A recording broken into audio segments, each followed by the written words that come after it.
We all know that MacBooks, both Air and the Pro, are very powerful devices, but there are times that where we see the Finder is not responding at all or is extremely laggy. In this video, I will show you 5 easy ways to fix your Mac if your Finder is not responding or lagging. At the end of this video, I will tell you why this issue takes place and how to never face this problem in future. So make sure you watch till the end.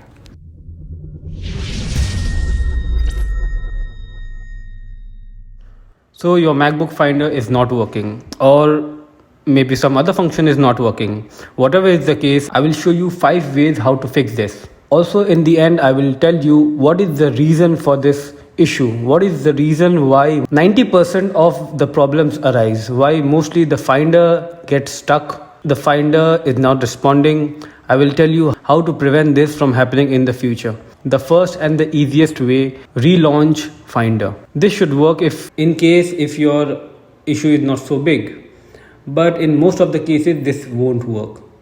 So in that case you need to go to the second way. Go to the top left corner of your Mac and click on the Apple button and just simply log out from your Mac. This should log out from your profile and will ask for your password to re-log in. So just provide your password and log in once. So you'll be able to see whether the issue is fixed or not.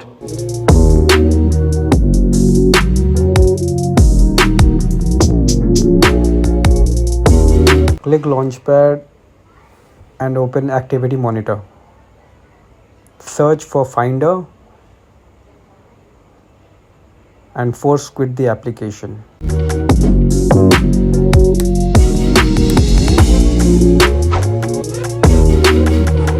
If the issue is still not fixed, you have to go to the activity monitor once again and you have to force quit all the applications that are shown in red, that is, that are not responding.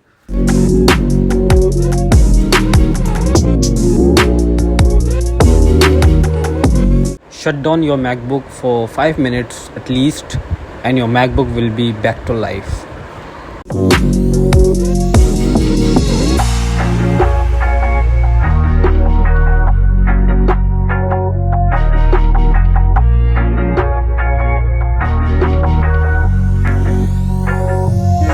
Open terminal and type the command that is shown on the screen.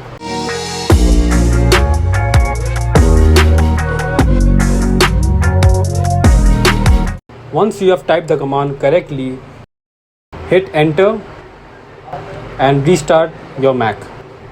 This should work. MacBooks are very powerful, but sometimes these things happen.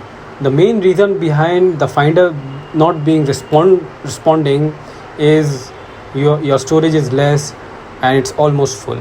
So I strongly recommend you to keep at least 2 GB of free space in your storage by deleting your old files or the files that you don't need at all, or transfer your important files to your external hard disk. Always use an external hard disk for whatever purpose. That will save you a lot of space and also save your Mac from future unresponsiveness. So you'll find a link in my description. You can buy an external hard disk from that link. And thank you for watching the video. Hope this video helped you, and kindly like, share and subscribe this channel.